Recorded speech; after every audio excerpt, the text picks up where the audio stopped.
घबराना नहीं है, पेशेंस रखना है, डेफिनेटली आंसर आएगा और आपका ही आंसर सही आएगा। आपको ग्राफ बनाना नहीं है, बस चेक करके बताना है कौन सा सही है कौन सा गलत है। ये सवाल मैं चाहूंगा कि आप इस पे स्टार मार्क कर लीजिए, इसको फिर से रिवाइज करना ना भूलें। हेलो एवरीवन, आप सभी का फिर से स्वागत है हमारे प्यारे से यूट्यूब चैनल पर। आज की इस वीडियो के अंदर हम लोग करंट इलेक्ट्रिसिटी के जो क्वेश्चन हम लोगों ने पिछले लेक्चर में डिस्कस किए थे, जो कॉन्सेप्ट हम लोगों ने रिवाइज किए थे, उसके एमसीक्यू क्वेश्चन डिस्कस करने वाले हैं आपके सीबीएसई टर्म 1 के पॉइंट ऑफ व्यू से। अगर अभी तक आप लोगों ने वो वीडियो नहीं देखा है या फिर वो कॉन्सेप्ट रिवाइज नहीं किए हैं, तो आप ऊपर आई बटन पे या फिर नीचे डिस्क्रिप्शन में दिए हुए लिंक पे जाके वो वीडियोस देख सकते हैं। इसके साथ ही मैं आपको बताना चाहता हूँ कि बहुत सारे टॉपिक्स हम लोगों ने रिवाइज करा दिए हैं, साथ ही साथ उसके एमसीक्यू क्वेश्चन भी करा दिए हैं, आप उन्हें भी देख सकते हैं। सीबीएसई क्लास 12 क्रैश कोर्स नाम से प्लेलिस्ट बनी हुई है, आप उसे जाके देख सकते हैं, जिसका लिंक भी आपको डिस्क्रिप्शन में मिल जाएगा। चलिए आज का वीडियो स्टार्ट करते हैं बिना देरी किए हुए।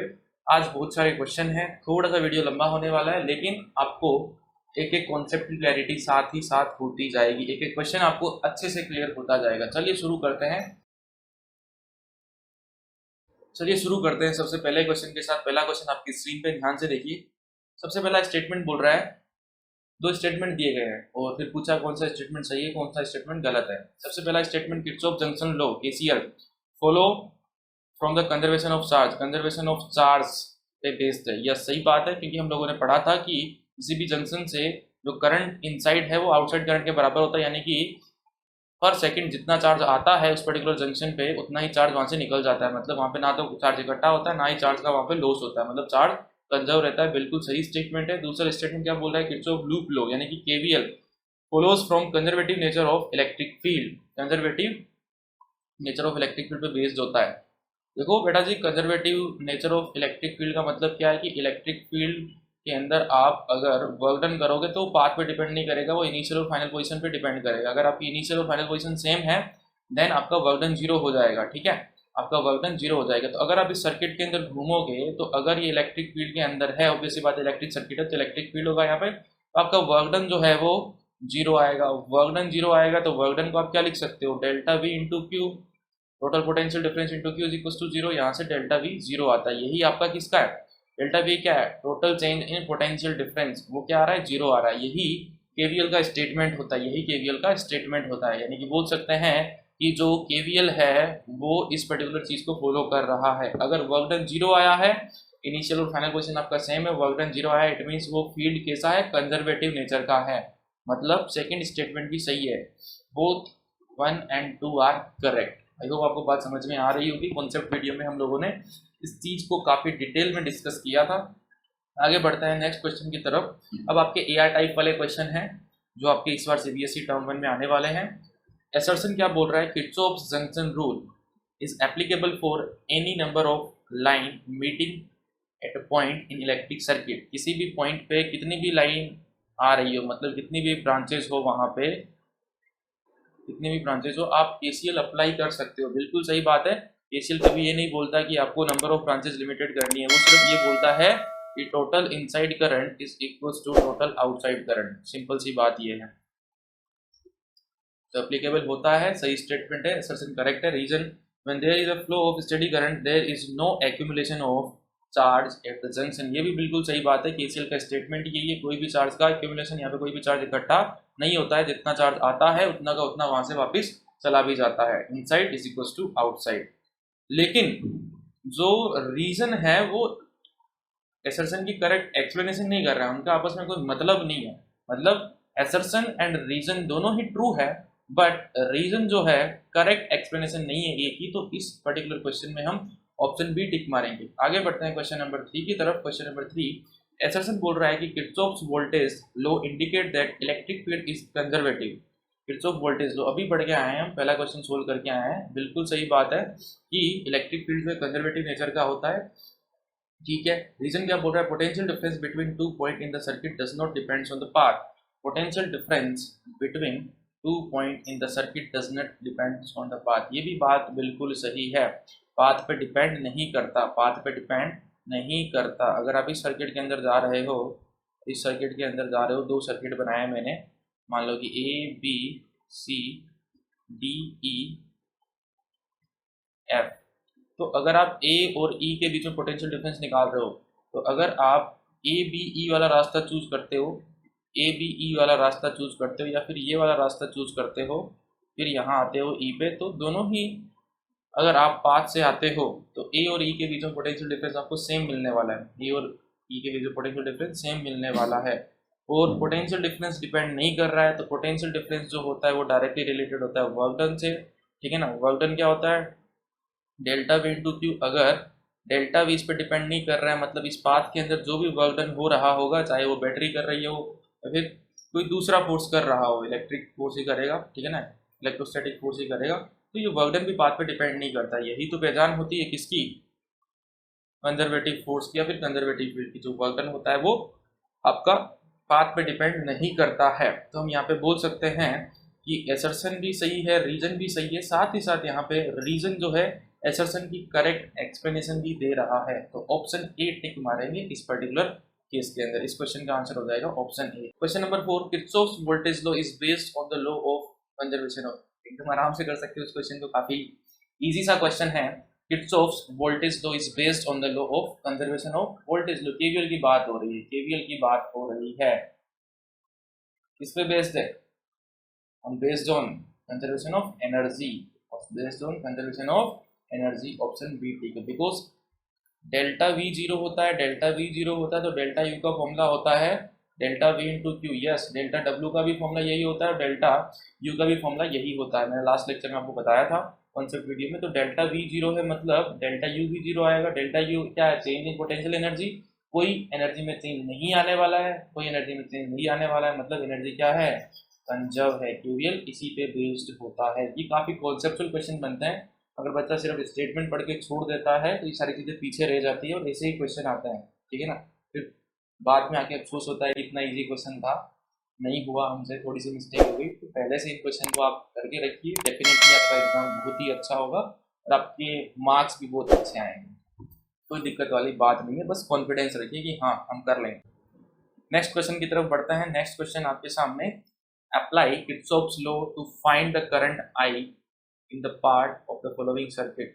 आई की वैल्यू बताइए बोल रहा है, और आप यहाँ पे क्या लगाइए, किर्चॉफ, ऑब्वियस सी बात है कौन सा लॉ लगाएंगे, जंक्शन रूल लगाएंगे। कितने जंक्शन दिखाई दे रहे हैं, 3 जंक्शन दिखाई दे रहे हैं। जंक्शन नंबर ए लिख देता हूँ इसे, जंक्शन बी लिख देता हूँ इसे, जंक्शन सी लिख देता हूँ। मेरे को आई फाइंड आउट करना है, लेकिन आई फाइंड आउट करने के लिए पीछे से आना पड़ेगा, केसीएल लगाना पड़ेगा। आपको ऑब्वियस सी बात है कि केसीएल इतना इजी होता है, किर्चॉफ जंक्शन रूल इतना इजी होता है, तो सिंगल जंक्शन पे से तो आपसे लगवाएगा नहीं। 10th क्लास के स्टूडेंट तो आप हो नहीं, 12th क्लास में आ चुके हो, बड़े हो चुके हो, थोड़ी सी तो आपसे मशक्कत करवाएगा ही करवाएगा, है ना।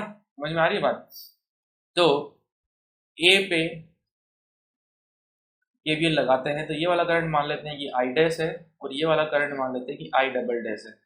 तो ध्यान से देखो, यहाँ पे लगाऊं मैं टोटल, केसीएल क्या बोलता है, total inside current is equal to outside current. सीधा लिख सकता हूँ मैं, कॉमन सेंस से भी आप कर सकते हो। इनसाइड करंट कितना है 5 + 4 और आउटसाइड करंट कितना है आई डैश। तो आई डैश की वैल्यू यहाँ से आ गई 9। अब यहाँ आ जाओ, इनसाइड करंट कितना है जंक्शन बी पे, जंक्शन बी की बात कर रहा हूँ। इनसाइड करंट ये इनसाइड है, ये इनसाइड है, बट ये दोनों के दोनों आउटसाइड है।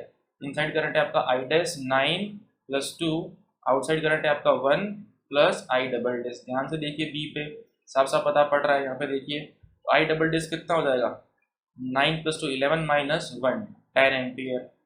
आई डैश कितना हो जाएगा, आई डबल डैश कितना हो जाएगा 10 एम्पियर। अब यहाँ पे फिर से सी पे क्या लगा दो आप, किर्चॉफ जंक्शन रूल लगा दो। आने वाला करंट इज इक्वल टू जाने वाला करंट। आने वाला करंट कितना है, आने वाला करंट तो आई डैश है, जाने वाला करंट कितना है, एक तो आई है और एक 3 है, तो आई + 3, ठीक है। आई डैश की वैल्यू है 10 और ये आई + 3, तो आई कितना आ जाएगा 10 - 3, 10 - 3 यानी कि 7 एम्पियर। 7 एम्पियर। देखो इतनी आसानी से आंसर आ चुका है, इतनी आसानी से आंसर आ चुका है। इसका आंसर हो जाएगा ऑप्शन नंबर सी, 7 एम्पियर। कौन से मुश्किल क्वेश्चन है, आ जाइए थोड़ा सा लेवल बढ़ाते हैं, थोड़ा सा लेवल अप कर लेते हैं क्वेश्चंस का। The value of I X and I Y in the figure respectively will be.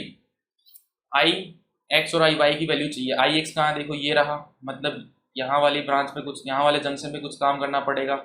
I Y कहाँ है, आई वाई ये रहा, मतलब यहाँ पे कुछ अपने को काम करना पड़ेगा। जंक्शन ए नाम देता हूँ, जंक्शन बी नाम देता हूँ।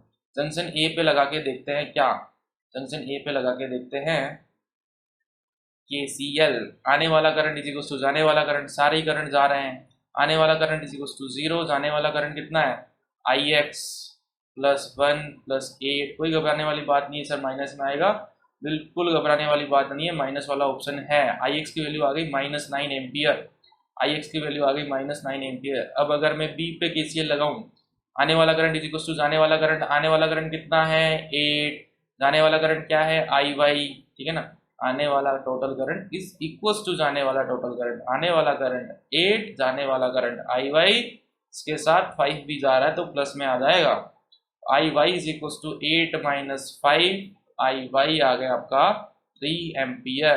तो Ix की वैल्यू है -9 एम्पियर और IY की वैल्यू है 3 एम्पियर। ऑप्शन नंबर बी ध्यान से देखिए, इसके अंदर IZ पूछता तो हम IZ भी बता देते, मैं आपको निकाल के बता देता हूँ। इस जंक्शन पे, जंक्शन सी, आने वाला करंट इज इक्वल टू जाने वाला करंट, आने वाले करंट है 1 प्लस IY और जाने वाला करंट है IZ, तो 1 प्लस IY 3 एम्पियर, जाने वाला करंट है IZ, तो IZ की वैल्यू यहाँ पे आ जाएगी 4। अगर बाई चांस पूछ ले तो ये भी अपन निकाल सकते हैं, कोई मुश्किल बात नहीं है, हो जाएगा काम, है ना, हो जाएगा, करने वाली कोई बात नहीं। नेक्स्ट क्वेश्चन पे आ जाओ।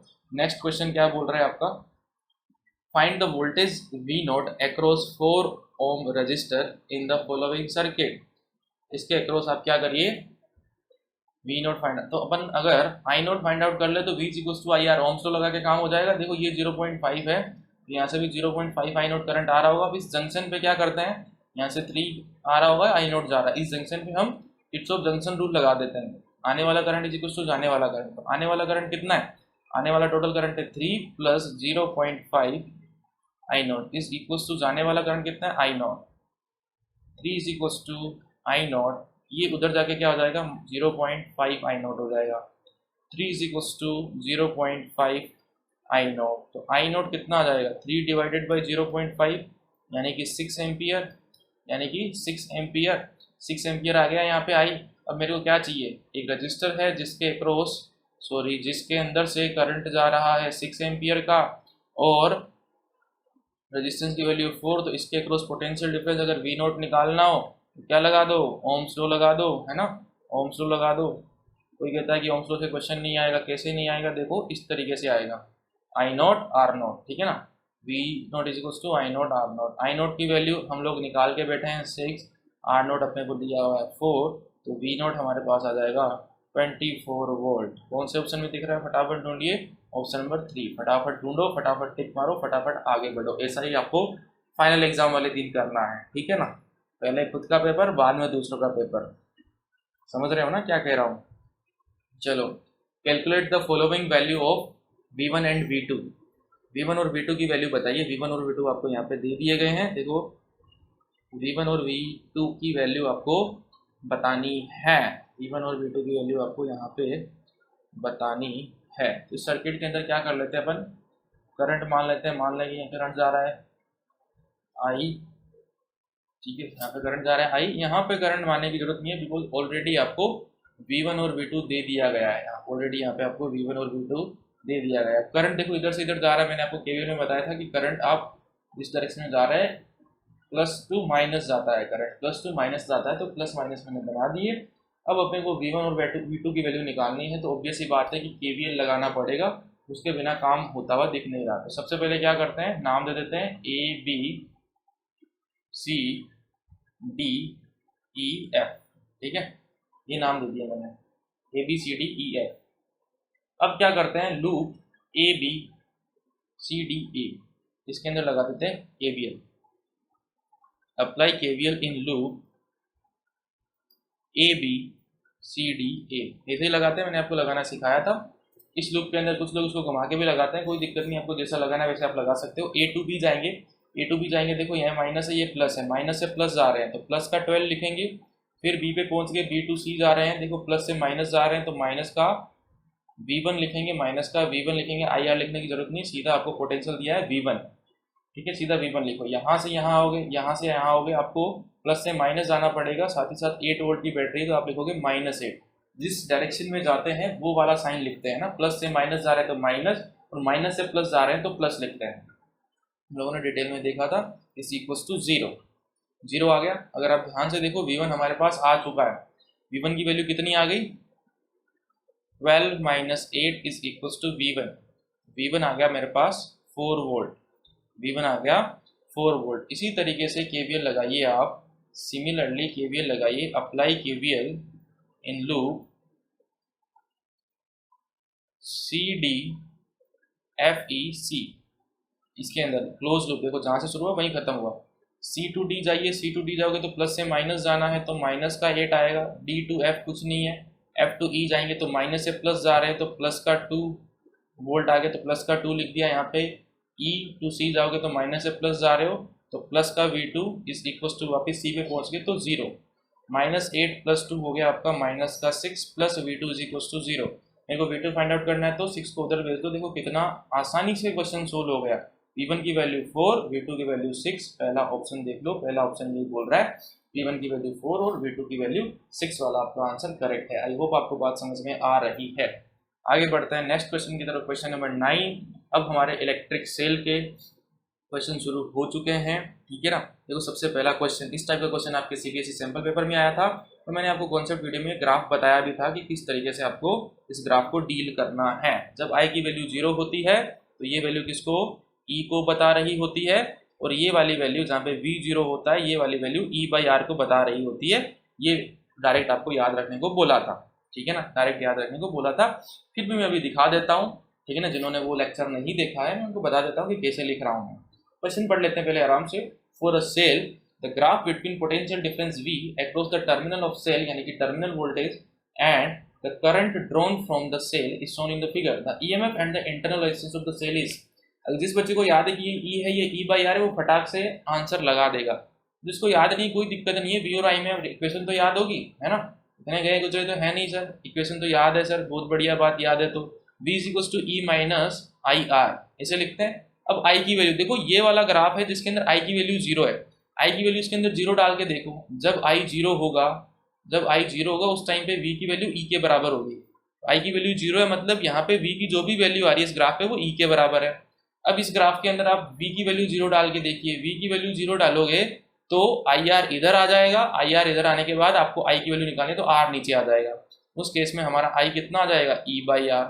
उस केस में I आपका E/R आ जाएगा। करके देखो कॉपी के अंदर, कॉपी के अंदर इस चीज को करके देखो E/R आ रहा है कि नहीं आ रहा है, ठीक है ना। मैंने बोल दिया, आपने मान लिया, ऐसा नहीं चलेगा। कॉपी के अंदर करके देखिए, आपको खुद कॉन्फिडेंस आएगा, ठीक है। अब E/R साफ साफ पता पड़ गया कि यहाँ पे इसकी वैल्यू 2 है, मतलब E की वैल्यू कितनी है, देखते ही पता पड़ रहा है E की वैल्यू 2 है और E/R की वैल्यू जो है 5 है। E की वैल्यू 2 है, E/R की वैल्यू 5 है, यानी कि 2/R = 5 है। R कितना है, R कितना है, R है 2/5। 2/5 बोले तो 0.4 ओम, 0.4 ओम। देख लो, ढूंढ लो कौन सा कॉम्बिनेशन है, 2 0.4 ओम। ऑप्शन नंबर बी के अंदर ये चीज है। काफी फेमस क्वेश्चन है, पूछा जाता है ढंग से। इस ग्राफ को भी याद रखिए, सिंपल ये चीज याद रखने से काम नहीं चलने वाला है। V = E - IR, V = E - IR, ऐसा करने से कुछ नहीं होगा, इसे भी ध्यान रखिए, ठीक है। आगे बढ़ते हैं क्वेश्चन नंबर 10 की तरफ। What is the potential difference between point A and point B in the following circuit. Point A और पॉइंट B के बीच में पोटेंशियल डिफरेंस कितना है। पॉइंट A और पॉइंट B जो है 5 ओम के अक्रॉस जुड़ा हुआ है, तो अगर आप 5 ओम के अंदर से कितना करंट फ्लो हो रहा है वो निकाल लो, तो आप ओम्स लो लगा के 5 ओम के अक्रॉस पोटेंशियल डिफरेंस निकाल सकते हो। वही आपका पोटेंशियल डिफरेंस हो जाएगा A और B के बीच का, बिकॉज और कोई नहीं आ रहा है, ठीक है। तो इस सर्किट के अंदर हम क्या करते हैं, करंट की वैल्यूज मान लेते हैं। अभी हमें को पता नहीं है कि करंट किधर जाएगा, क्या होगा, कुछ पता नहीं है। तो मैं मान लेता हूँ कि यहाँ से करंट आएगा I1 और यहाँ से करंट आएगा I2, और दोनों यहाँ मिलके I1 + I2 जाएगा। मैंने ऐसा मान लिया, मेरे को कुछ नहीं पता अभी, मैंने I1 + I2 मान लिया। अगर मैंने उल्टा माना होगा तो मेरा आंसर अपने आप नेगेटिव आ जाएगा, घबराने वाली कोई बात है नहीं। तो अब ध्यान से देखो, अब लगाते हैं KVL लगा के ही ये I1 और I2 की वैल्यू, अपने को बेसिकली I1 चाहिए। हम ट्राई करेंगे कि I1 हम पहले निकाल लें, I2 ना निकालें, इससे टाइम बचेगा, ठीक है ना, इससे टाइम बचेगा। ऐसी ही टेक्निक के थ्रू आप टाइम बचा के, कुछ बच्चे I2 निकाल देते हैं फ्लो में, ठीक है ना, हाथ को प्रैक्टिस करा रखी होती है, पूरा सोल्व करना, अपना काम I1 निकाल के हो जाएगा। ट्राई करेंगे, इक्वेशन बनाने के बाद I1 निकालें। इससे पहले इक्वेशन तो बनाए, है ना सर, इक्वेशन तो बनाओ, इतना बोल रहे हो आप, तो बना लेते हैं। Apply KVL in loop ACD खत्म नहीं हुआ है, वापस ए पे आइए तब क्लोज होगा, ए सी डी ए इस लूप के अंदर। तो ए टू सी जाना है, ए टू सी जाओगे तो आपको यहाँ पे क्या मिला है, ए टू सी जाओगे तो यहाँ पे आपको बैटरी मिली है। अब प्लस से माइनस की तरफ जा रहे हो, प्लस से माइनस की तरफ जा रहे हो तो माइनस का 10 लिखना पड़ेगा। फिर इधर आए, अब ध्यान से देखो I2 करंट मैंने इधर भेजा है तो इस साइड I2 करंट ऐसा होगा तो प्लस से माइनस जाता है, ये लो प्लस से माइनस, इधर ये रो प्लस से माइनस, ये लो प्लस से माइनस, इधर भी I1 इधर ऐसे ही जाएगा, ये रहा प्लस और ये रहा माइनस। करंट I प्लस से माइनस जाता है, इस बात का ध्यान रखना, ठीक है ना। Current I positive to negative जाता है, तो प्लस माइनस लगा दिए, अब कौन सी बड़ी बात है। आ जाइए फिर से वापस इक्वेशन बना लेते हैं। यहाँ पे क्या मिलेगा, रेजिस्टेंस मिला है तो IR आएगा, बट प्लस का क्या आएगा माइनस का आएगा। C2D जब मैं जा रहा हूँ तो मैं प्लस से माइनस जा रहा हूँ, तो जिसकी तरफ जा रहा हूँ माइनस की तरफ, तो माइनस का IR यानी कि I2 इंटू 5। फिर यहाँ पहुंचा D पे, कोई बात नहीं, D से A पे वापस जाना है तो प्लस से माइनस की तरफ जा रहा हूँ, फिर से माइनस आएगा I2 into 5, I2 into 5 is equal to 0, I2 into 5 is equal to 0। क्या बात है, I2 आ गया यहाँ से। इसको सोल्व करने का कोई मतलब ही नहीं है, इसे चाहो तो छोड़ सकते हो, सीधा आ जाओ अप्लाई KVL। ऐसे ही टाइम बताना है ना, पता लग गया, कोई मतलब नहीं है। I2 की वैल्यू आएगी, I1 का यहाँ पे कोई रोल ही नहीं है। अप्लाई KVL इन ABCA, इस लूप में लगाइए ABCA में, A टू B जाना है, माइनस से प्लस जा रहा हूँ तो प्लस का 5I1। फिर यहाँ पहुंचा, यहाँ भी माइनस से प्लस जा रहा हूँ तो प्लस का 5I1, प्लस का 5I1। फिर यहाँ से C टू A जा रहा हूँ तो माइनस से प्लस जा रहा हूँ तो प्लस का 10 वोल्ट, A पे पहुंच गया, is equal to 0। 10I1 plus 10 volt is equal to 0। I1 कितना आ जाएगा, माइनस 10/10, माइनस 10/10 यानी कि -1। सर माइनस आंसर गलत हो गया, नहीं, आंसर सही है, हमारा एरो उल्टा है बस, और कोई बात नहीं है। यानी कि करंट इस तरीके से फ्लो कर रहा है, इसके अंदर एरो हम लोगों ने उल्टे बना रखे हैं, उससे कोई फर्क नहीं पड़ेगा। अपने को चाहिए पोटेंशियल डिफरेंस किसके अक्रॉस, इसके अक्रॉस। तो इसमें से करंट फ्लो हो रहा है 5 ओम में से कितना हो रहा है, 1 एम्पियर करंट फ्लो हो रहा है। हमने इधर बनाया बट हमारा आंसर माइनस आया, मतलब एक्चुअल में करंट इधर फ्लो हो रहा होगा। जब भी आप भी एग्जाम में करो आंसर माइनस में आया तो घबराने की जरूरत नहीं है, सिर्फ आपने जो एरो लगाया है वो उल्टा लगा दिया है और कुछ नहीं है। तो यहाँ पे I1 is equal to 1 ampere का करंट इस तरीके से फ्लो हो रहा है, और A और B के अक्रॉस मेरे को पोटेंशियल डिफरेंस चाहिए, तो VAB कितना हो जाएगा, सिंपली IR। VAB कितना हो जाएगा, IR। I की वैल्यू 1 है, R की वैल्यू 5 है, आंसर आ गया 5 वोल्ट। ढूंढो कौन सा option, option number B, option number B. चलिए आगे चलते हैं, question number 11। A battery of EMF 15 volt and internal resistance of 4 ohm is connected to a resistor। कर देते हैं कनेक्ट, जैसा बोल रहा है वैसा कर देते हैं। बैटरी है 15 वोल्ट की, इंटरनल रेजिस्टेंस 4 ओम है, और इसको एक रजिस्टर के अक्रॉस कनेक्ट कर दिया, ये लो।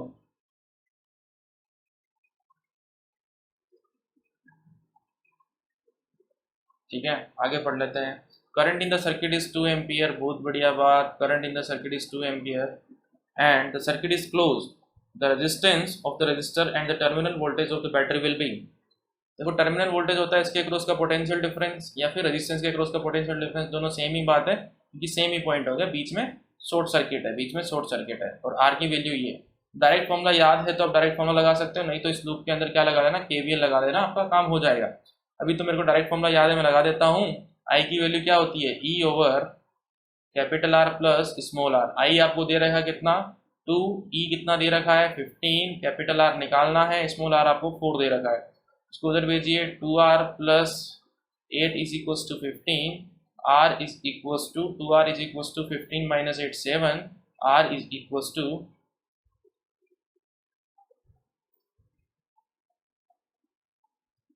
R हमारा आ जाएगा 7/2 यानी कि 3.5 ओम, 3.5 ओम। कुछ मत तो ये कि एक ऑप्शन निकाल के कर लोगे, नहीं, अभी 3.5 दो ऑप्शन है।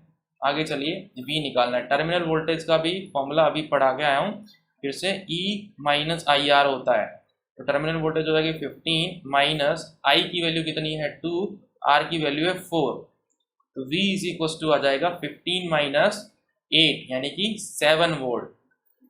तो E की वैल्यू है, सॉरी V की वैल्यू है 7 वोल्ट और R की वैल्यू है 3.5। ये कॉम्बिनेशन देखो डी ऑप्शन में दिख रहा है, तो इस क्वेश्चन का आंसर डी ऑप्शन हो गया। हाँ जी, ऐसे क्वेश्चन आने वाले हैं, बस आराम से पढ़ना और आराम से करना, आपके मार्क्स बिल्कुल बढ़िया आने वाले हैं। क्वेश्चन नंबर 12 पे आ जाते हैं। बहुत सारे क्वेश्चन है, अच्छे से प्रैक्टिस करेंगे, जितने करेंगे वो इन टॉपिक्स के लिए इनफ है। अगर आप वो क्वेश्चन कर लेते हो तो इसके अलावा और कुछ करने की जरूरत नहीं है, ढंग से कर लेते हो तो। सिर्फ वीडियो देख के छोड़ोगे, वापस रिवाइज नहीं करोगे, देन डेफिनेटली आप प्रॉब्लम फेस करोगे। अच्छे से रिवाइज भी करना है साथ साथ, इसलिए आपको वीडियो की जो ये सेशन हो रहा है इसकी PDF आपको नीचे डिस्क्रिप्शन में मिल जाएगी, आप वहाँ से डाउनलोड कर सकते हो। क्वेश्चन नंबर 12 पे आ जाते हैं फटाफट। The battery of a trunk has an EMF of 24 volt. If the internal resistance, the battery is 0.8 ohm, what is the maximum current that can be drawn from the battery? Battery से कितना maximum current लिया जा सकता है? ध्यान से देखो, यहाँ पे R का लोड लगाते हैं, E की बैटरी लगाते हैं, स्मॉल r, E, I की वैल्यू क्या आती है? I आता है E over capital R plus small r। Small r को चेंज कर सकते हो क्या? नहीं चेंज कर सकते। तो अगर I को मैक्सिमम होना है तो नीचे वाली वैल्यू को मिनिमम होना पड़ेगा, लेकिन स्मॉल r को मैं चेंज नहीं कर सकता, वो बैटरी के अंदर जितना है वो रहेगा, बैटरी के अंदर जितना है वो रहेगा। अपने को क्या चाहिए? मैक्सिमम करंट चाहिए। मैक्सिमम करंट चाहिए तो इस वैल्यू को क्या कर देते हैं? जीरो कर देते हैं, ये मैक्सिमम हो जाएगा। ये मिनिमम होनी चाहिए ना, इसको जीरो कर सकते हैं, ये तो फिक्स रहेगा। तो I मैक्सिमम कितना हो जाएगा? I मैक्सिमम हो जाएगा E बाई आर। ई की वैल्यू कितनी दे रखी है? 24। R की वैल्यू कितनी दे रखी है? 0.8। आंसर आ जाएगा आपके पास 30 volt, sorry 30 ampere. I maximum कितना है? 30 एम्पियर। ऑप्शन ए साफ साफ दिखाई पड़ रहा है। नेक्स्ट फटाफट आ जाते हैं क्वेश्चन नंबर 13 पे। क्वेश्चन नंबर 13 अच्छा क्वेश्चन बोलूंगा मैं इसको, काफी अच्छा क्वेश्चन है। A cell having an EMF E and internal resistance R is connected across a variable external resistance, मतलब ऐसे रेजिस्टेंस के क्रॉस जोड़ा है जो वेरी कर सकता है।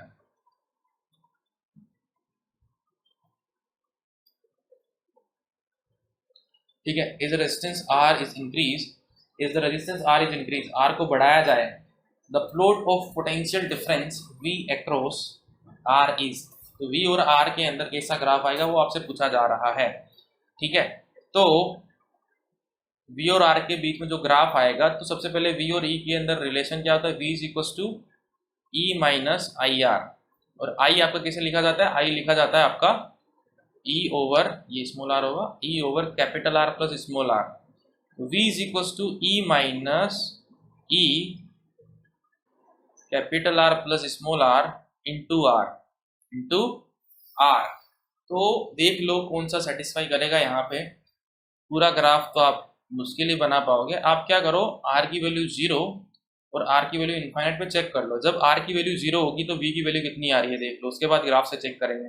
R की वैल्यू 0 पर पुट करोगे तो ये बनेगा R से R कट जाएगा, E माइनस E 0 आएगा। जब कैपिटल R की वैल्यू 0 है तो V की वैल्यू आएगी 0, ठीक है ना, V की वैल्यू आएगी 0, कैपिटल R 0 तो V 0। 3 ऐसे ग्राफ है, कैपिटल R 0 तो V 0, ए कट गया। अब जब कैपिटल R की वैल्यू इनफाइनाइट हो जाएगी तो देखते हैं क्या होगा। जब कैपिटल R की वैल्यू इनफाइनाइट हो जाएगी तो ये वाली टर्म इनफाइनाइट, 1 बाई इनफाइनाइट कितना हो जाएगा? 0, 1 बाई इनफाइनाइट 0 हो जाएगा, तो V की वैल्यू E आ जाएगी, V की वैल्यू E आ जाएगी। तो R की वैल्यू इनफाइनाइट पे V की वैल्यू E आएगी, ठीक है ना, V की वैल्यू E आएगी। ये तो कह रहा है देखो R की वैल्यू जब इनफाइनाइट होगी तो V की इनफाइनाइट जाएगी, ये भी गलत है। ये कह रहा है कि R की वैल्यू तो इससे आगे जा ही नहीं रही है, ये तो वैसे ही गलत है। ये ऑप्शन ध्यान से देखो, R की वैल्यू जब इनफाइनाइट को टेंड कर रही है तो V की वैल्यू उस टाइम पे E को टेंड कर रही है। तो ऑप्शन बी हमारा करेक्ट हो जाएगा इस पर्टिकुलर क्वेश्चन के लिए। फिर से कह रहा हूँ काफी अच्छा क्वेश्चन है, ढंग से पढ़ना, आने के बहुत ज्यादा चांसेस हैं। या फिर इस टाइप का क्वेश्चन, फिर से ग्राफ का क्वेश्चन आपसे पूछा जा सकता है। तो ग्राफ के क्वेश्चन इतने टफ नहीं होते हैं, बस आप लिमिटिंग वैल्यूज पे ग्राफ को चेक कर लीजिए, क्योंकि ऑप्शन आपके सामने होंगे, आपको ग्राफ बनाना नहीं है, बस चेक करके बताना है कौन सा सही है कौन सा गलत है। ठीक है, आई होप आप आराम से कर लोगे डेफिनेटली। बढ़ते हैं आगे, question number 14। When a current of 2 ampere flows in a battery from negative to positive terminal, the potential difference across it is 12 volt.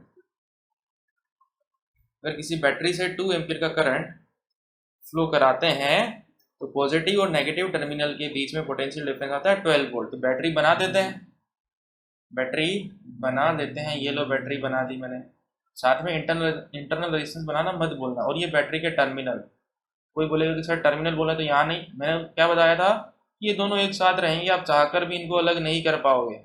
Terminal है तो टर्मिनल बेटा बाहर होंगे, रेजिस्टेंस अंदर ही होता है उसके साथ। तो मान लो कि इसका ईएमएफ ई है, इंटरनल रेजिस्टेंस आर है और टर्मिनल ए और बी है। जब इसमें से 2 एम्पियर करंट फ्लो होता है, ये लो 2 एम्पियर करंट फ्लो करा दिया, जब इसमें से 2 एम्पियर करंट फ्लो होता है तो इनके क्रॉस पोटेंशियल डिफरेंस यानी कि VAB आता है 12 वोल्ट। कितना आता है? 12 वोल्ट। और अगर हम 3 एम्पियर का करंट फ्लो कराएं इसमें से, और वो भी ऑपोजिट डायरेक्शन में, ठीक है ना, ध्यान से पढ़ना उस लाइन को, 3 एम्पियर का करंट फ्लो कराओ वो भी ऑपोजिट डायरेक्शन में यानी कि इधर, तो इसके अक्रॉस जो पोटेंशियल डिफरेंस आता है वो है 15 वोल्ट का। कितना? 15 वोल्ट का। तो पूछ रहा है कि इस बैटरी का ईएमएफ कितना होगा, इस बैटरी का ईएमएफ कितना होगा। कुछ नहीं करना, मैंने आपको ओपन सर्किट के अंदर केवीएल लगाना सिखाया था, क्योंकि याद आ रहा है जब मैंने सेल डिटेल में डिस्कस कराया था तो आपको केवीएल लगाना सिखाया था। नहीं तो आप पिछले वीडियो में जाके देख सकते हैं, पहले वो देख के आइए तब आपको ये चीज़ समझ में आएगी। तो देखो यहाँ से शुरू होते हैं, ए VA माइनस VB निकालना ना, VAB का मतलब होता है VA माइनस VB। यहाँ से शुरू होते हैं VA, यहाँ चलते हैं, प्लस से माइनस जा रहे हैं तो देखो करंट इधर से इधर आ रहा है तो इसका प्लस इधर आएगा, माइनस इधर आएगा। बैटरी का प्लस माइनस आपको पता पड़ रहा है, यहाँ प्लस से माइनस जा रहे हैं तो माइनस का ई, देन आर का प्लस से माइनस से प्लस जा रहे हैं यहाँ तो प्लस का आई आर, आई की वैल्यू 2 है, आर की वैल्यू आर। फिर यहाँ बी पे पहुंच जाएंगे तो इज इक्वल टू बी। इसे आगे सोल्व करेंगे तो बनेगा VA minus VB is equal to E minus 2R, है ना। ई उधर जाके प्लस का हो जाएगा, 2R उधर जाके माइनस का हो जाएगा, और VAB आ गया ई माइनस 2R। यहाँ पे VAB की वैल्यू आपको दे रखी है 12 वोल्ट, यानी कि ई माइनस 2R आ गया आपका 12 वोल्ट। इक्वेशन 1 बना के रख लो इसे। यही सेम काम इधर करो, यही सेम काम इधर करो। VA आगे चलो, अब प्लस से माइनस, यहाँ प्लस माइनस यहाँ बनेगा, ये रहा प्लस माइनस बैटरी का, प्लस से माइनस जा रहे हो तो माइनस का ई, यहाँ भी प्लस से माइनस जा रहे हो तो माइनस का 3R आ जाएगा, ये चेंज हो जाएगा, ठीक है ना। अब जिसको ओपन में लगाना आता है तो वो करेगा, नहीं तो वो माइनस ही ठोक के आएगा और आंसर गलत ठोक के आएगा, ठीक है ना। माइनस 3R आ गया, यहाँ का पोटेंशियल डिफरेंस लिख दिया, बी पे पहुंच गए तो इस B is equal to VB लिख दो। फिर से VA माइनस VB कितना हो जाएगा? E प्लस 3R, इधर आके दोनों प्लस के हो जाएंगे और ये बन गया आपका VAB। इस केस में अपने को VAB दे रखा है 15 वोल्ट, तो 15 इज इक्वल टू आ गया E प्लस 3R। तो हमारे सामने देखो दो इक्वेशन है, दो अननोन है E और R। हमें सिर्फ E पूछा है, R पूछता तो भी हम बता देते, अभी सिर्फ E पूछा है। तो मैं क्या करता हूँ, इस इक्वेशन को 3 से मल्टीप्लाई करता हूँ और इस इक्वेशन को 2 से मल्टीप्लाई करके यहाँ पे लिख रहा हूँ, ठीक है ना। ध्यान से देखिएगा, इस इक्वेशन को मैं 3 से मल्टीप्लाई करता हूँ तो क्या बनेगा, 3E minus 6R is equal to 36, ठीक है। इस इक्वेशन को 2 से मल्टीप्लाई करता हूँ तो क्या बनेगा, 2E plus 6R is equal to 30 बन गया।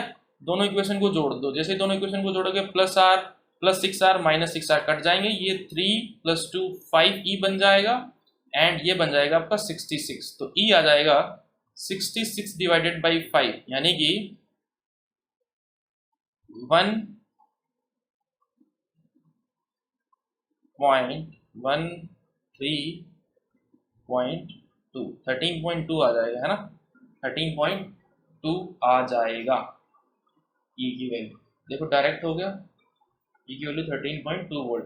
अब अगर R पूछता तो हम R भी बता देते, मे भी आपसे फाइनल एग्जाम में क्वेश्चन पूछ लिया जाए जिसमें R पूछ लिया जाए, तो उस केस में आपको क्या करना है, E की वैल्यू निकाल के किसी भी एक इक्वेशन में पुट कर देना, R आ जाएगा, आपका काम हो जाएगा, ठीक है। लेकिन ये वाली चीज यहाँ पे काफी अच्छी थी, इस क्वेश्चन में नोट करने वाली थी, यहाँ पे स्टार लगाना तो बनता है, ठीक है ना।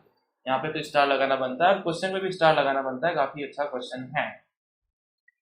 इस क्वेश्चन को जरूर आप रिवाइज कर लेना, ठीक है। आगे बढ़ते हैं क्वेश्चन नंबर 15 की तरफ।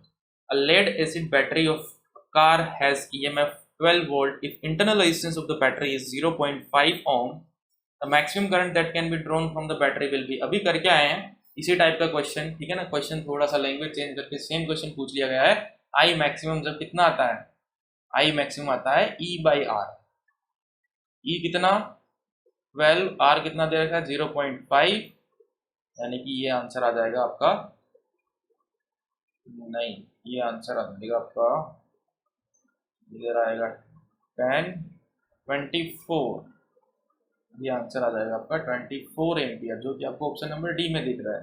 तो देखो ऐसे क्वेश्चन आपने पहले कर लिए, बाई चांस अगर एग्जाम में आ गया सीधा करोगे ना, ज़्यादा सोचने की जरूरत नहीं है, ज़्यादा सोचने की जरूरत नहीं है, आंसर आएगा 24 एम्पियर। आगे आ जाइए क्वेश्चन नंबर 16 पे।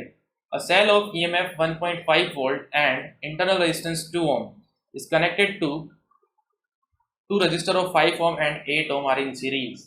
ठीक है ना, सीरीज में रेजिस्टेंस है, वहां पे जोड़ दिया इनको इस तरीके से, दो सीरीज में रेजिस्टेंस है 5 ओम 8 ओम, इसके अक्रॉस एक सेल जोड़ दिया जिसका इंटरनल रेजिस्टेंस है 2 ओम।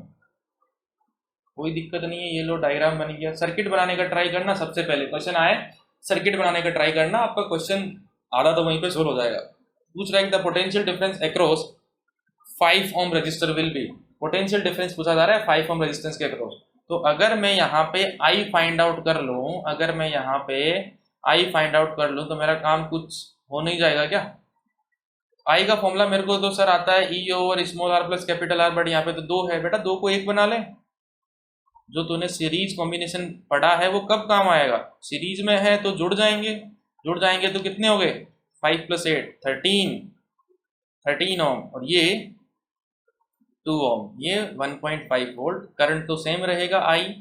अब आई निकाल ले बेटा, क्या दिक्कत है ना, E by capital R plus small R. तो 1.5 डिवाइडेड बाय 2 + 13, 1.5 डिवाइडेड बाय 15, यानी कि 0.1 एम्पियर करंट आया। अब इसके अक्रॉस मेरे को क्या चाहिए, पोटेंशियल डिफरेंस चाहिए V। तो V = क्या लगा दो, IR लगा दो। यहाँ पे I की वैल्यू 0.1, R की वैल्यू 5, आंसर आएगा 0.5 वोल्ट। इसके अक्रॉस 0.5 वोल्ट, इसके अक्रॉस पूछ लेता तो 0.1 × 8 0.8 वोल्ट, 0.8 वोल्ट। इसके क्रॉस ही पूछ लो, अपने को तो 5 के क्रॉस पूछा है तो इसके अकॉर्डिंग आंसर लगा देते हैं ऑप्शन नंबर सी। ठीक है, समझ में आ रही है बात? आगे बढ़ते हैं क्वेश्चन नंबर 17। खूब सारे क्वेश्चन लाए हैं आज आपके लिए। When a current of 0.2 ampere is drawn from a battery, the potential difference between its terminal is 20 volt, and when a current of 2 ampere is drawn, then the potential difference is 16 volt. The EMF of the battery is, देखो अभी मैंने आपको उल्टा वाला question कराया था ना, उसके जैसा ही क्वेश्चन है कि जब किसी सेल से 2 एम्पियर का करंट, 0.2 एम्पियर का करंट, तो उसके अक्रॉस पोटेंशियल डिफरेंस कितना है, VAB कितना है 20 वोल्ट। और जब किसी सेल से 2 एम्पियर का करंट ड्रॉ किया जाता है तो उस केस में आपका पोटेंशियल डिफरेंस VAB कितना है 16। देखो यहाँ पे कोई चक्कर नहीं है, यहाँ पे आप डायरेक्ट लिख सकते हो, यहाँ पे करंट की डायरेक्शन चेंज नहीं हुई है, यहाँ पे आप डायरेक्ट लिख सकते हो V = E - IR। तो यहाँ पे 20 = E - I की वैल्यू 0.2 × IR, यहाँ पे 16 = E - I की वैल्यू 2 × R, डायरेक्ट कर सकते हो। तो दो इक्वेशन आपके सामने है, अपने को क्या निकालना है, E निकालना है ना, EMF। तो इस इक्वेशन को आप 2 से मल्टीप्लाई, 2 से क्या 10 से मल्टीप्लाई करो तब काम होगा। तो ये बनेगा 210E, और ये बनेगा आपका -2R बन गया। ठीक है, दोनों इक्वेशन है, आप क्या कर दीजिए माइनस कर दीजिए दोनों इक्वेशन को, तो ये प्लस का हो जाएगा, ये माइनस का हो जाएगा, ये माइनस का हो जाएगा, ये कट गए, इधर से बचेगा माइनस का 9E, इधर से बचेगा आपका 16 चला जाएगा तो माइनस का 184 बचेगा। ये माइनस से माइनस कट गया, E will be = 184/9, 184/9। 180 होता तो आंसर आता 20 के करीब करीब, अब आंसर आएगा 20 से थोड़ा सा ज़्यादा, 20.4 दिख रहा है ऑप्शन के अंदर, 20.4 दिख रहा है ऑप्शन के अंदर। तो ये इस क्वेश्चन का आंसर हो जाएगा, और कोई आसपास ही नहीं है। ठीक है, समझ में आ रहा है? यहाँ पे उल्टा होता तो फिर उसी तरीके से करते जैसे वो वाला क्वेश्चन किया था, ओपन सर्किट के अंदर KVL लगाते, हमारा काम हो जाता। आगे बढ़ते हैं question number 18। If 3 ampere of the current is flowing between point P and Q in the circuit, then the potential difference between P and Q। देखो अभी जो क्वेश्चन करके आया है उसका छोटा सा पार्ट है, तो ये तो आपके लिए हलवा क्वेश्चन हो गया।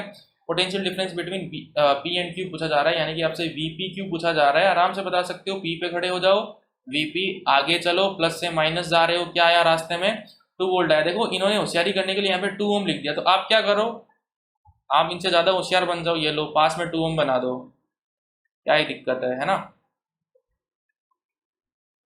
ये रहा 2 वोल्ट, करंट जा रहा है ऐसे 3 एम्पियर राइट टू लेफ्ट, यानी कि इसके अंदर भी करंट ऐसे जाएगा। हमें पता है कि करंट प्लस से माइनस जाता है, ये लो करंट प्लस से माइनस, प्लस माइनस बना दिए, ये रहा Q, ये रहा P। ठीक है, इनके अंदर भी करंट कितना जा रहा है, 3 एम्पियर ही जा रहा है यहाँ से, प्लस से माइनस। ओके, अब Vp यहाँ खड़े हो गए, आगे चल लो, आगे चलोगे तो रास्ते में मिलेगा बैटरी, यानी कि Vp, बैटरी के आप प्लस से माइनस जा रहे हो, बैटरी के प्लस से माइनस जा रहे हो, तो माइनस का 2, फिर यहाँ मिला रेजिस्टेंस, इसके क्रॉस आएगा IR, लेकिन प्लस से माइनस जा रहे हो तो माइनस का IR, I की वैल्यू 3 है, R की वैल्यू 2 है, फिर आगे एक और रेजिस्टेंस प्लस से माइनस जा रहे हो तो माइनस आएगा IR, I की वैल्यू 3 है, R की वैल्यू 4 है, Q पे पहुंच गए तो इज इक्वल टू VQ, अपने को चाहिए VPQ जो होता है VP माइनस VQ, तो VQ को उधर ले आइए, VP माइनस VQ, इन चारों को उधर भेज दीजिए, तो कितना जाएगा उधर 2 प्लस 6 प्लस 12, तो VPQ कितना आ गया, VPQ आ गया 20 वोल्ट, कितना आ गया 20 volt, 6 plus 2 8 plus 12 20, option number C. अच्छा ऊपर नीचे होगा कोई दिक्कत नहीं है, अपने को आंसर से मतलब है, option number C 20 volt. Clear है, आगे बढ़ते हैं क्वेश्चन नंबर 19 की तरफ। If N cell each of EMF E and internal resistance R is connected in parallel, then the total EMF and the internal resistance will be। N cell है, इनको हम लोगों ने क्या कर दिया, पैरेलल में जोड़ दिया है ना, इनका EMF कितना है E और इंटरनल रेजिस्टेंस कितना है R है। वैसे ये क्वेश्चन जनरली सारे टीचर नोट्स में करा देते हैं। N सेल लगे हैं,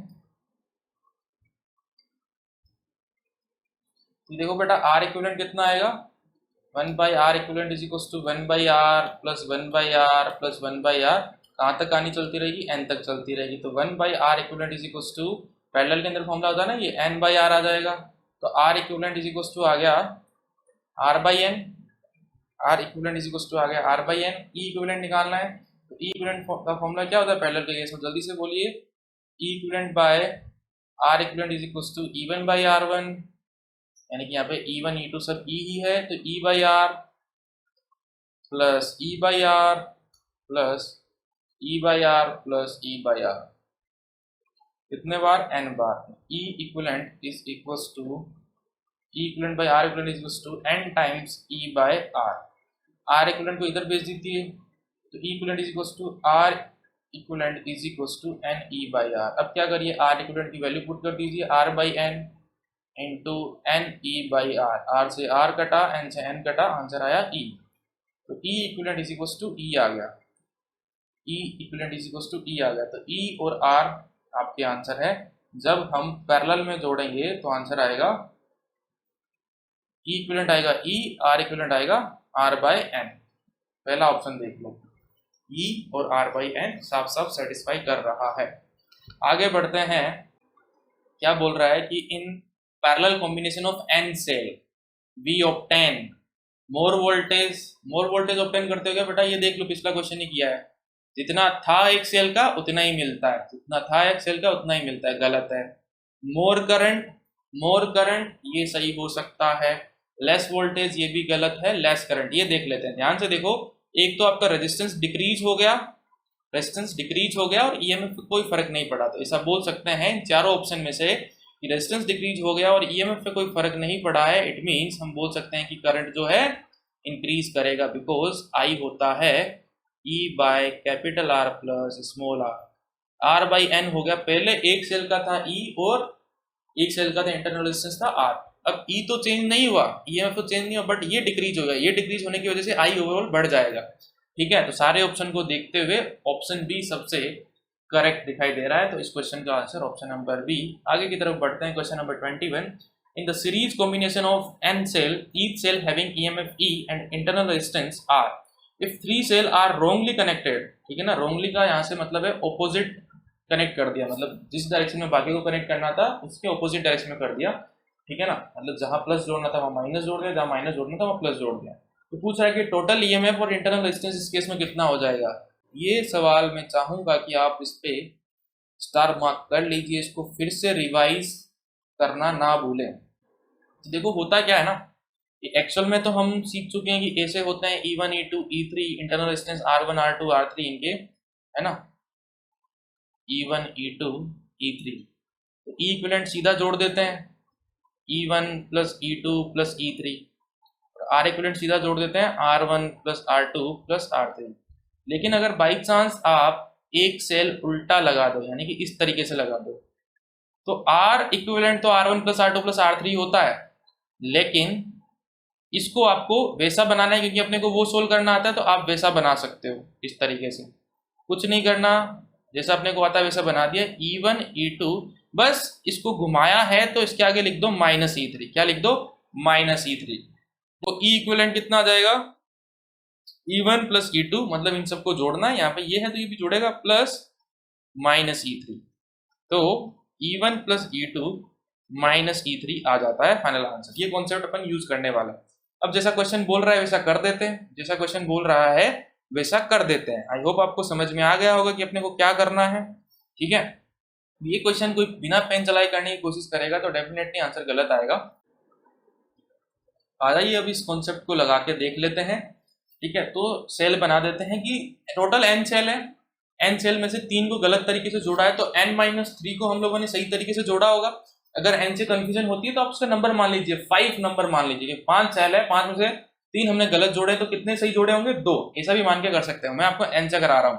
तो n-3 आपने सही जोड़े होंगे, तो n-3 सेल को अपन सही से जोड़ देते हैं। टोटल कितने सेल है? n-3 सेल है, जिनका EMF E है और इंटरनल रेजिस्टेंस सबका RR है। और 3 सेल हम लोगों ने उल्टे जोड़ दिए, 3 सेल हम लोगों ने उल्टे जोड़ दिए, ये लो, इनका भी EMF E है, इंटरनल रेजिस्टेंस R है। इनको क्या कर दो? सीधा कर दो, जैसे मैंने अभी बताया आपको। इनको सीधा करोगे तो ऐसा बन जाएगा, ये n-3 सेल तो सीधे जुड़े हुए, इनको भी सीधा कर दो, ये लो, लेकिन E की जगह क्या लिख दोगे? Minus E। E की जगह क्या लिख दोगे? माइनस E लिख दिया। अब ये तो E है, इंटरनल रेजिस्टेंस R था, इक्विवेलेंट रेजिस्टेंस पे क्या फर्क पड़ेगा? इक्विवेलेंट रेजिस्टेंस तो उतना ही रहने वाला है, क्योंकि सारे के सारे R आपस में जोड़ेंगे कितने टाइम्स? n टाइम्स जोड़ेंगे, तो आंसर आएगा NR। R इक्विवेलेंट तो आपका कितना आएगा? NR आएगा। E इक्विवेलेंट कितना आएगा? 3 उल्टे हैं, है ना, ये देखो, आप सारे के सारे E इक्विवेलेंट निकालोगे तो इन सबको जोड़ोगे, n-3 टाइम्स जोड़ोगे, तो n-3 इंटू E आएगा, साथ में इनका क्या आएगा? Minus E minus E minus E, तो n-3E माइनस 3E। अगर आप ध्यान से देखो, ओपन करें, ne-3e माइनस 3e, ये कितना बना? ne minus 6e। अब फिर से e कॉमन ले लो तो n-6e बन गया E इक्विवेलेंट कितना आया? n-6e आया, n-6e आया, और R इक्विवेलेंट आपका NR आया। अब ढूंढो ऑप्शन में कौन सा है, देखो n-6e NR, option number D आपका करेक्ट है। अच्छा क्वेश्चन है, बोलूंगा फिर से रिवाइज करके जाना, एग्जाम से एक दिन पहले डेफिनेटली आपको हेल्प करेगा। Question number 22. Question number 22. 6 identical cell, each of EMF 6 volt, are connected in parallel. The net EMF across the battery is. Identical cell 6 volt का EMF है, पैरेलल के क्रॉस अभी करके आए हैं। ध्यान से देखो, ये वाला क्वेश्चन, बार बार क्यों टाइम वेस्ट करें। ये वाला क्वेश्चन पैरेलल में जब कनेक्ट करते हैं तो EMF पे कोई फर्क नहीं पड़ता है, EMF सेम रहता है। तो बिना देरी किए आंसर 8 टिक लगा दीजिए। EMF कितना रहने वाला है? 6 वोल्ट ही रहने वाला है। पूरा सोल्व करना चाहते हो कर लो, कोई दिक्कत वाली बात नहीं है, आराम से कर सकते हो, बट चीज को याद रखो तो ही बढ़िया है। अभी मैंने सोल्व कराया है तो मैं नहीं करा रहा, ध्यान रखना। Question number 23. 2 similar accumulators, each of EMF E and internal resistance R, are connected as shown in the adjacent figure. The potential difference between X and Y is. ठीक है, इनका इंटरनल रेजिस्टेंस भी है, R बना दो, ये लो, internal resistance R बना दिया। X और Y के बीच में पोटेंशियल डिफरेंस ये है। इनको मान लेते हैं कि सर्किट के अंदर क्या है? करंट फ्लो कर रहा है, ठीक है ना, करंट फ्लो कर रहा है I, मान लेते हैं थोड़ी देर के लिए, अभी आपके सामने आ जाएगा। जो आप सोच रहे हो वो सही सोच रहे हो। मान लो कि I करंट फ्लो कर रहा है, प्लस माइनस, करंट इधर जा रहा है तो ये भी प्लस माइनस, अच्छा ये माइनस प्लस होगा, प्लस इधर माइनस, करंट इधर से जा रहा है तो ये प्लस माइनस, इधर से जा रहा है ये प्लस माइनस और ये प्लस माइनस। अब इस लूप के अंदर क्या लगा दो, आई निकालने के लिए केवीएल लगा दो। यहाँ से शुरू करता हूँ, ABCD लिख देता हूँ, चलो ABCD लिख देता हूँ, ठीक है। A to B चलो, A to B चलो, ठीक है ना। लूप ABCDA में केवीएल लगा देता हूँ। आप सोच रहे हो वो सही है, मैं करके बता रहा हूँ, ठीक है ना। जो नहीं सोच पा रहे उनको करके बता रहा हूँ, जिन्होंने सोच लिया बहुत बढ़िया बात है। A से B जाएंगे तो क्या आएगा, देखो सबसे पहले रेजिस्टेंस मिला, प्लस से माइनस जा रहे हैं तो माइनस का IR, फिर यहाँ बैटरी में माइनस से प्लस जाएंगे तो प्लस का E, B पे पहुंच गए, फिर B से C जाएंगे कुछ नहीं आएगा, C से D जाएंगे तो प्लस से माइनस जा रहे हैं माइनस का E, यहाँ प्लस से माइनस जा रहे हैं तो माइनस का IR इज इक्वल टू 0। कुछ नहीं मिला सर, कुछ भी नहीं मिला, कुछ भी नहीं मिला, ठीक है ना। सारे E से E कट गया, E से E कट गया, उधर जाके IR बना 2IR is equal to 0। I की वैल्यू आई सर 0, हाँ जी I की वैल्यू आएगी 0, I की वैल्यू आएगी 0। अपने को क्या करना है, X और Y में, X और Y के बीच में पोटेंशियल डिफरेंस निकालना है ना, VXY निकालना है, VXY निकालना है, यानी कि VX माइनस VY निकालना है। तो मैं KVL लगाता हूँ ओपन सर्किट के अंदर, सर्किट को मैं ओपन कर लेता हूँ। ये लो X से शुरू हुआ, आप चाहो तो नीचे वाला पोर्शन भी ले सकते हो, दोनों से कर लेना, बिल्कुल सही रहेगा, ठीक है ना, कोई गड़बड़ नहीं होगी। ये प्लस माइनस ये R, करंट कुछ इस तरीके से जा रहा था, करंट की वैल्यू 0 आई है, चाहे जाने दो वरना मत जाने दो, कोई दिक्कत वाली बात नहीं है। प्लस से माइनस मैंने बना दिया, VX माइनस VY निकालना है मेरे को। मैं यहाँ से शुरू होता हूँ, VX लिख देता हूँ, यहाँ से शुरू हुआ तो यहाँ आगे चला, बैटरी मिली तो क्या लिखा, प्लस से माइनस, माइनस का E, यहाँ क्या आएगा IR, बट I 0 है तो वो 0 आ जाएगा, ठीक है ना। प्लस माइनस कुछ भी लिखो 0। मैं Y पे पहुँच गया, देखो इसके आगे Y पे पहुँच गया तो इज इक्वल टू Y। इसको इधर ले आता हूँ तो ये क्या बना, VX minus VY is equal to E। यही तो क्या है आपका potential difference between X and Y, यानी कि VXY is equal to E। तो VXY कितना आया, E आया। ऑप्शन नंबर बी करेक्ट है, ये भी आगे पीछे होगा कोई दिक्कत नहीं है, ठीक है ना। ऑप्शन नंबर बी करेक्ट है। इस तरीके से इस क्वेश्चन को करना है। कुछ लोग सोचेंगे 0, जरूर सोचेंगे 0, 0 बेटा करंट है, उनके अक्रॉस पोटेंशियल डिफरेंस 0 नहीं है, उनके अक्रॉस पोटेंशियल डिफरेंस 0 नहीं है, कितना है, E है। आगे बढ़े, क्वेश्चन नंबर 24 कह रहा है कि to supply maximum current cell should be arranged in, maximum current supply करना हो तो सेल जो है कैसे कॉम्बिनेशन में अरेंज होना चाहिए। देखो बेटा सेल में से करंट जो है फ्लो होता है, वो अगर बात करें कॉम्बिनेशन तो E की जगह E equivalent divided by capital R plus R equivalent, ठीक है ना, capital R plus R equivalent. अब बेटा सीरीज के अंदर EMF तो बढ़ता है, साथ ही साथ रेजिस्टेंस भी बढ़ जाता है। मे बी रेजिस्टेंस ज़्यादा बढ़ गया हो, मे बी रेजिस्टेंस ज़्यादा बढ़ गया हो, डेटा कुछ ऐसा आया हो, ठीक है। और उसके अंदर E सेम रहता है, E सेम रहता है, लेकिन रेजिस्टेंस डिक्रीज करता है, रेजिस्टेंस डिक्रीज करता है। मान लो कि रेजिस्टेंस ज़्यादा डिक्रीज ना हुआ हो, रेजिस्टेंस ज़्यादा डिक्रीज ना हुआ हो, यानी कि जब तक वैल्यू हमारे पास नहीं आ जाती इनकी, जब तक हमारे पास इनकी वैल्यूज़ नहीं आ जाती, तब तक हम श्योर नहीं हो सकते कि किस कॉम्बिनेशन में जोड़ें कि ये मैक्सिमम करंट दे। वैल्यू हमें पता होनी चाहिए, एक बार वैल्यू दे दे उसके बाद जरूर हम बता सकते हैं, बट अभी हम नहीं बता सकते। तो यहाँ पे हम बड़ी ध्यान से ऑप्शन नंबर डी टिक मारेंगे।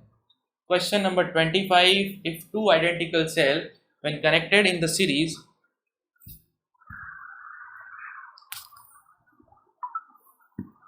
Question number 25, if two identical cell when connected in the series or in parallel supply same amount of current through external resistance of 2 ohm and internal resistance of each cell is,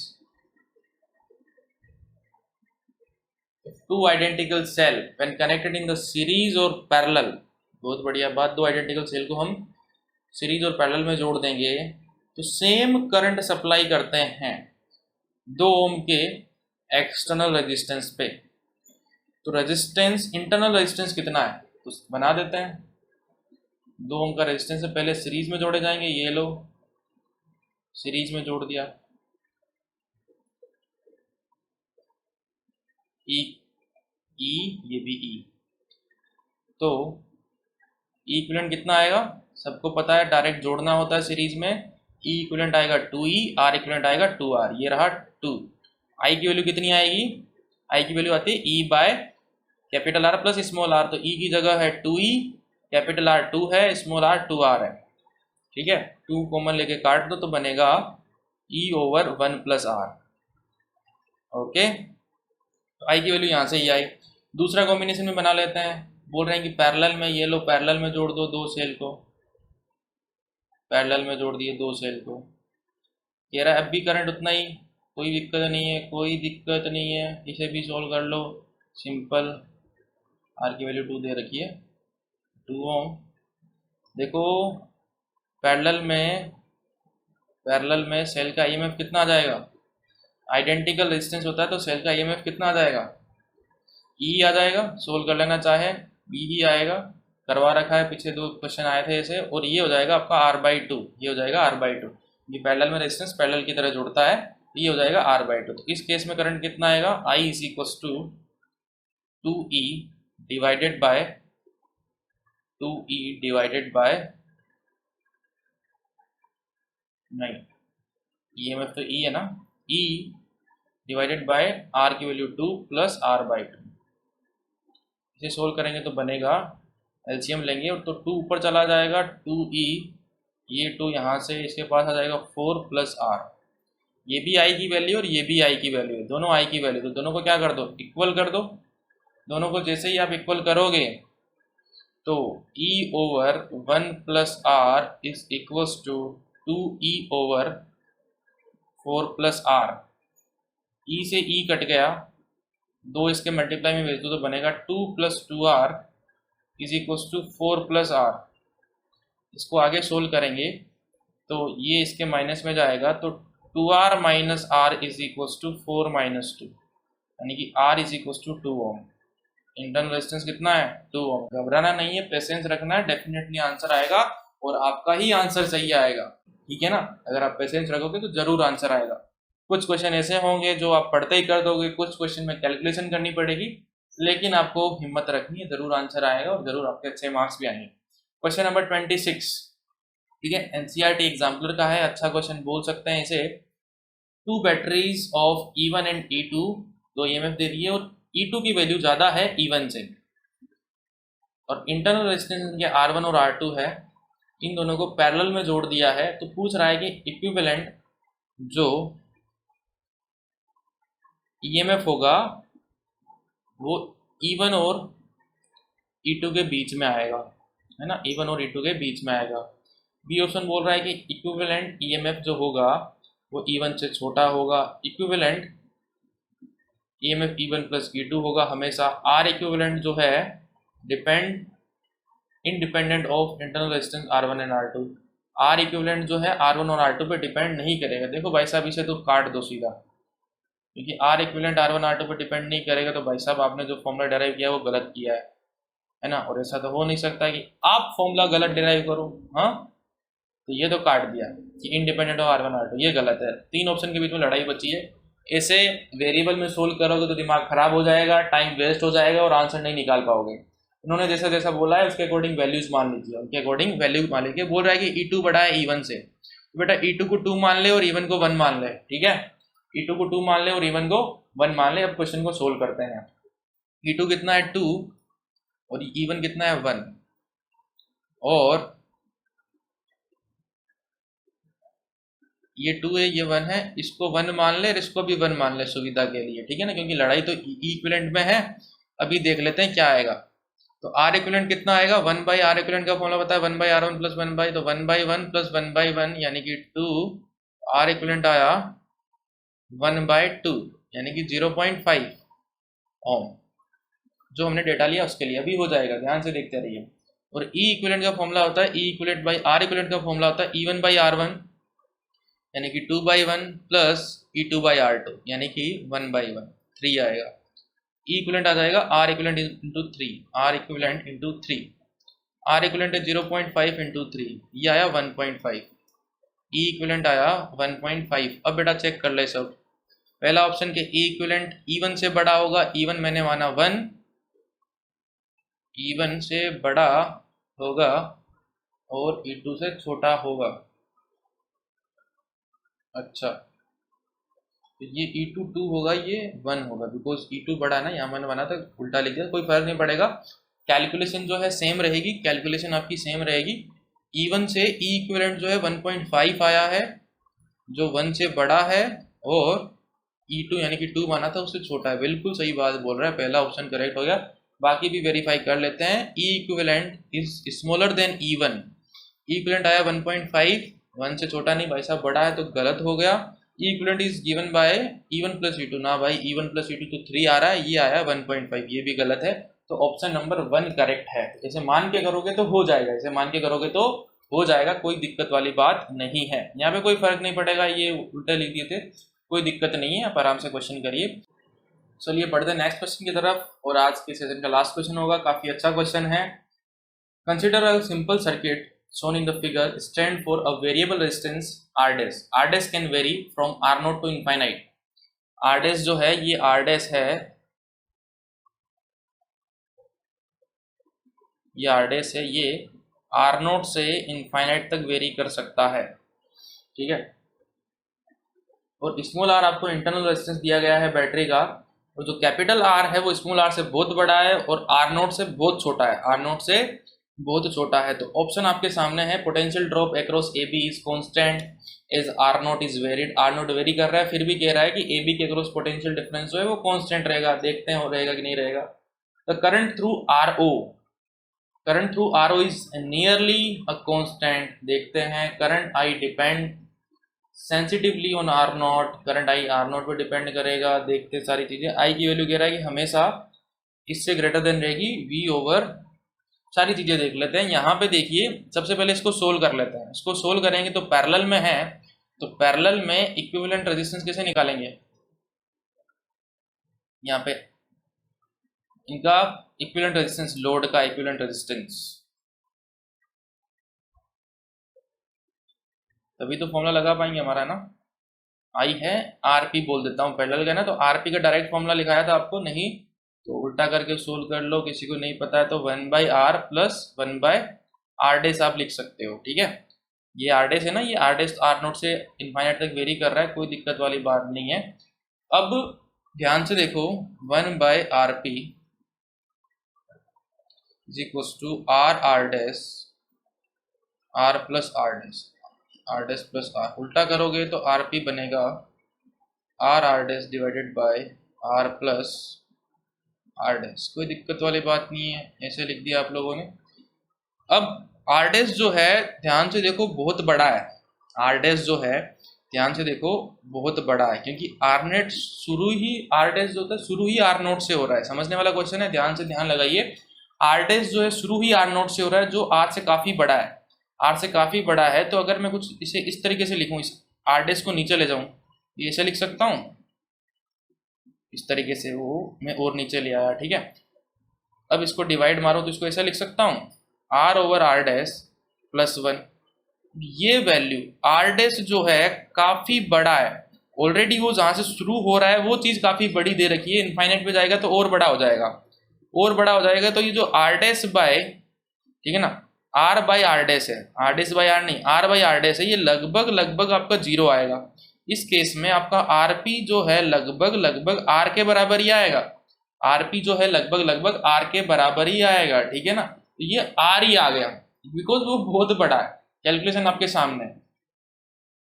इसका मतलब potential drop AB, ये रहा AB, इसके across potential drop कितना होगा? IR, I कितना होगा? V bye I किसे लिखा जाता है? I लिखा जाता है E ओवर कैपिटल R, जो लोड है, लोड कितना है? R के बराबर है प्लस स्मॉल r। इसके अक्रॉस पोटेंशियल डिफरेंस VAB कैसा लिखा जाएगा? इसके अक्रॉस पोटेंशियल डिफरेंस VAB लिखा जाएगा IR, ठीक है ना, सिंपल ओम्स लॉ लगा के। IR, I की value E over capital R plus small r into R। ध्यान से देखो, ये चीजें कांस्टेंट है, ये वेरी नहीं कर रही है, ये चीजें कांस्टेंट है, ये वेरी नहीं कर रही है। तो potential drop across AB is constant as R0 is varied, ठीक है ना। Potential drop across AB is constant as R0 is varied, ठीक है भाई साहब, कांस्टेंट है, बिल्कुल सही बात है। क्यों? क्योंकि सारी चीजें कांस्टेंट है यहाँ पे। दूसरा बोल रहा है current through RO is nearly a constant as R0 is varied, ठीक है ना। As R nought is varied, actual में यहाँ पे आर डैश होना चाहिए, आर डैश वेरी कर रहा है, ठीक है ना। R dash is varied, current through R nought, यानी कि आर डैश की बात कर रहा है। यहाँ से जो करंट जा रहा है, वहां से जो करंट जा रहा है वो अमाउंट आपका थोड़ा बहुत वेरी करेगा, थोड़ा बहुत वेरी करेगा, तो ये ऑप्शन गलत है। थोड़ा बहुत वेरी करेगा, लगभग 99% यहाँ से जाएगा, बट थोड़ा बहुत उसमें से जाएगा, वो वेरी करेगा, बिकॉज ये वेरी कर रहा है, मेन रोल यहाँ पे इसका आएगा, because V A B constant है। ध्यान से देखो, वी ए बी कॉन्स्टेंट है, ये रहा वी ए बी, तो ये भी ए होगा, ये भी बी होगा, तो इसके अंदर जाने वाला करंट क्या होगा, I is equal to V A B by R dash होगा। तो आर डैश वैसा वेरी कर रहा है, आई आर डैश अगर वेरी कर रहा है तो आई कांस्टेंट कैसे हो सकता है, आई कांस्टेंट नहीं हो सकता, तो ऑप्शन बी गलत है। Current I depends sensitively on R dash. ध्यान से देखो, ये रहा करंट, कहाँ डिपेंड कर रहा है, डिपेंड नहीं कर रहा है, गलत है ये भी। ये कह रहा है आई ऑलवेज ग्रेटर देन और equals to V by small R plus R. Always greater than equals to है क्या हमेशा, नहीं भाई साहब, ये तो इसके बराबर है, ठीक है ना, ये इसके बराबर है। अच्छा, ई की वैल्यू भी है, कोई दिक्कत नहीं है, इसको आप लिख दो V over capital R plus small R. Equals to तो है बट ग्रेटर देन नहीं है, तो ये ऑप्शन भी गलत हो गया। तो हमारा आंसर इस क्वेश्चन का ऑप्शन ए हो गया। काफी अच्छा क्वेश्चन है, ठीक है ना, काफी अच्छे लेवल का क्वेश्चन है। अगर समझ में नहीं आया तो फिर से रिपीट करिए इसे। ऐसा क्वेश्चन बोर्ड में तो नहीं आएगा जो लास्ट वाला क्वेश्चन है 27, लेकिन ऐसा क्वेश्चन करने के बाद आपका कॉन्फिडेंस जरूर इंक्रीज करेगा, ठीक है।